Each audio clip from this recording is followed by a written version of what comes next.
Hi,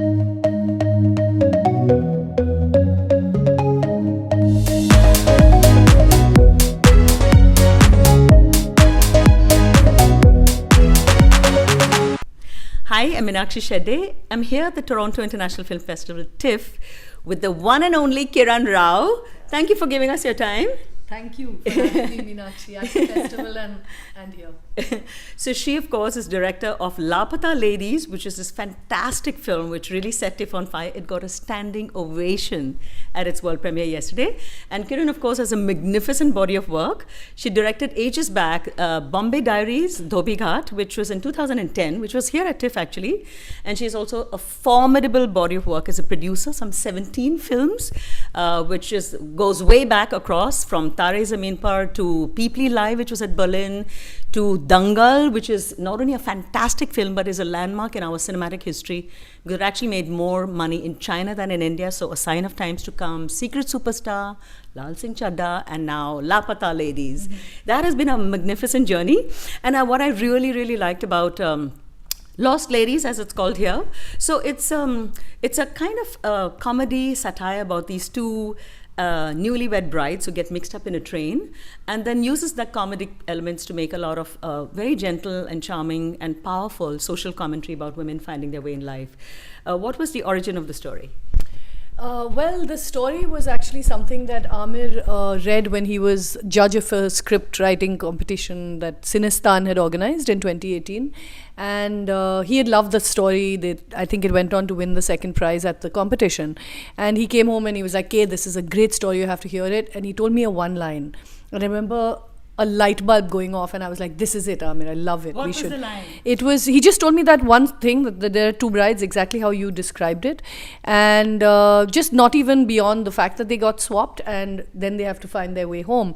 And I've always loved journey films, the voyage return kind of films, or stories. In fact, one of the oldest genres of story, and it just felt like ripe with potential, for all that we could mine on this journey. So when he offered it to me to direct, I just jumped at it, and we were very lucky to Biplab's screenplay. I mean, his story was rewritten by Sneha Desai, and we're really delighted that we got this kind of great writing team to be able to give me a film to make. Yeah, I think one of the many things, not only is it, it's making very strong feminist statements, but with a very halka touch, very light. It's making people laugh a lot and then making people thoughtful. That's a lot of layering there. And I'm curious how the script moved from its first initial draft to the final thing, because it kind of arrives at a distillation of things you wanted to say, a few moments, let's say. Can you tell us how it got evolved? Yeah. Actually, when a lot of the screenplay is what Biplab had written initially, but I think tonally Biplab's story wasn't comedic. It was not, in that sense, funny, and didn't have that kind of broad appeal that humor brings with it, that drama and the fun that we wanted to bring to the story. So Sneha, when she came in, brought all of that to the screenplay. So that's the change that kind of took place between the original and then what we did with it. But we also knew that we wanted the film to have a very mass appeal, for it to be entertaining, for it to be funny, for it to be memorable. And any of these sort of ideas or conversations we wanted to open up, we wanted to seed into the plot and seed into character development rather than exposition and sort of articulated grandstanding speeches of any kind. So we knew that it would have much more impact if it actually came through character, through a character's journey. And yeah, I think Sneha did an incredible job of doing that through her writing. What I find really wonderful about your work is that you're operating in a way really at the heart of Bollywood, and yet in this film in particular there's such a lot of talents from all over. There's Biplab Goswami's, I guess he's Oriya. There's Sneha Desai, who comes from the Gujarati entertainment world with a rich body of work behind her. There's Ram Sampath, and you said it in Chhattisgarh with such delightful writing, the lyrics, the dialogues, and some of this Fonwa and one Mishania, this kind of really slangy, delicious local, very folk music. And so it's just for me, it's somebody who's really able to look at India. And what I like is you don't actually come from that background, but you're able to somehow very organically make it grow from there. How did you arrive at this integrity of detailing? I'm just fascinated. Please share.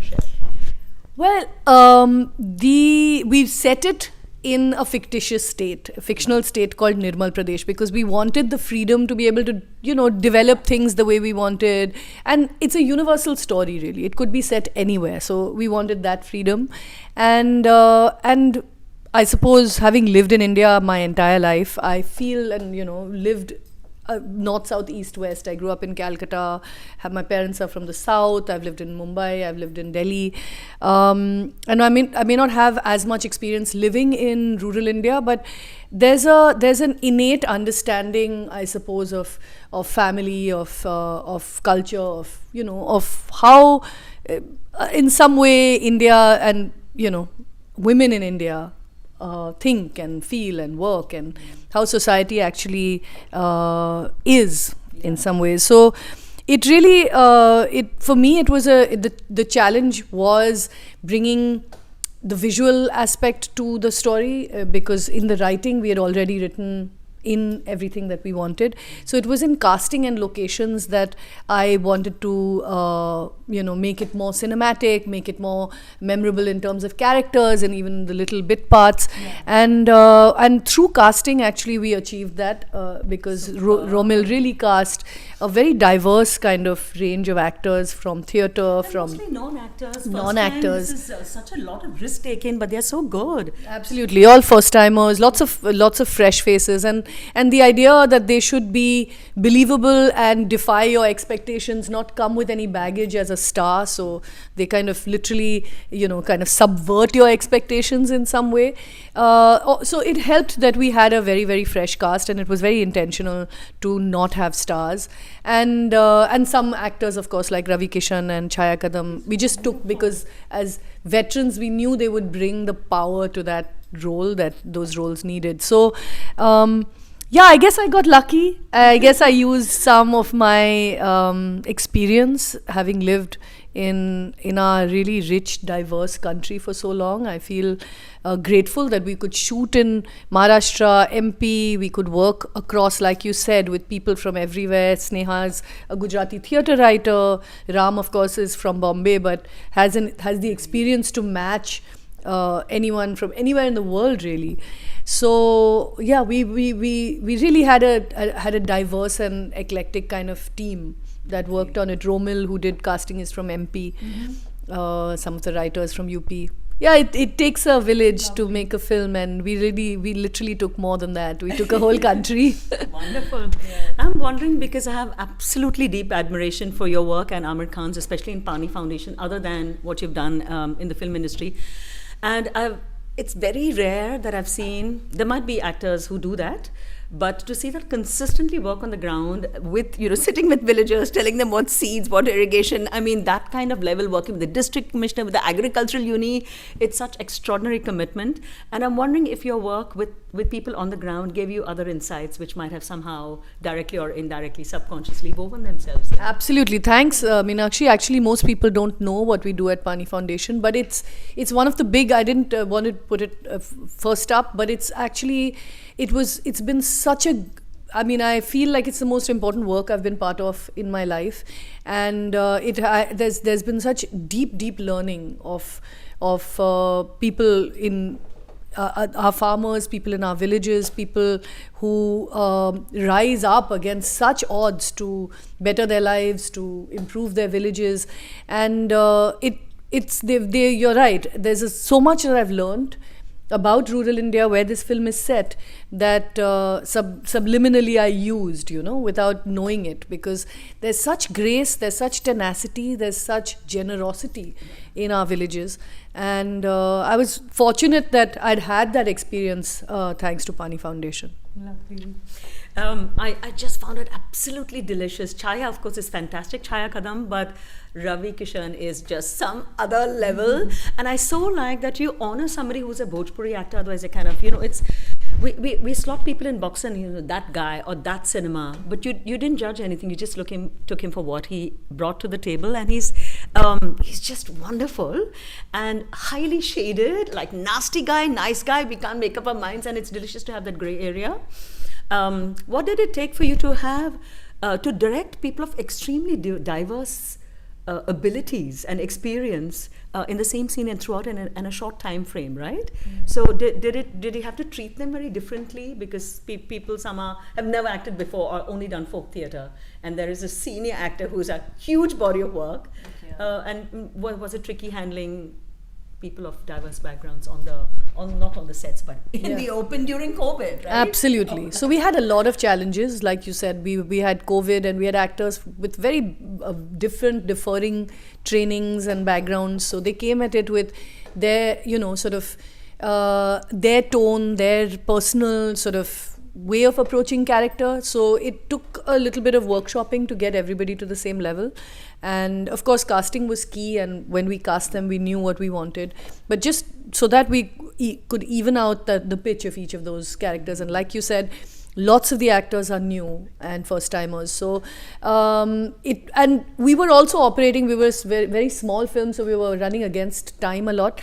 So it really helped that we did a lot of extensive workshops beforehand. We especially for dialect, we had a coach right through the shooting, because a lot of the actors were not necessarily from sort of heartland northern India, and their accents differed slightly, but everybody rose to the challenge. And I think because the casting was so spot on, people were cast for their very innate connection with that role, that it wasn't as difficult for me to then draw it out of them. Just lovely.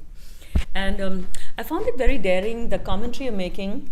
It's not this or that, especially when you're talking about the institution of marriage, that there are strands where somebody finds happiness in marriage and somebody finds happiness beyond marriage.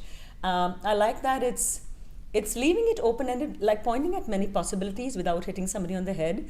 And did you work a lot with Sneha on what you wanted to arrive at, or were you fairly clear, this is what we'd like to say, and it's just how you say it? Because these are very powerful things which are wonderful to absorb through a comedy like this. Good question. Actually, I knew all the things that I wanted to seed into the story. I mean, I kind of, there were some clear markers of where these characters had to get, and what those characters in some way represented for the story and for the ideas that we wanted to convey. So a lot of that Sneha and I discussed beforehand, but how they did it and how they got to it is Sneha's own genius, really. Wonderful. She's done it in a very, very light and easy, sort of effortless way. And of course, some the ideas are very much sort of ideas that we discussed long beforehand, and we knew we wanted to convey. So it was a combination of arriving there through the screenplay, which took that COVID period of Zoom calls to arrive at, and then it was a joint effort, and then Divyanidhi Sharma, who came in for additional dialogue. So it was a lot of us putting our heads together to get it to where it did. Wonderful. Yeah. And this is like 13 years since you last directed. Yeah. Did you ever imagine that you'd come back and you'd have a standing ovation at TIFF? Yeah, no, I didn't actually. I didn't. I was so delighted yesterday and so, humbled that people loved it so much. I was really happy, and honestly, no filmmaker wants to wait 13 years, but if anyone had to wait, this is the reception that they should get. I was very, very happy and very lucky to have that. Lovely. Thank you so much for giving us your time. All the very best to the film. Thank you again.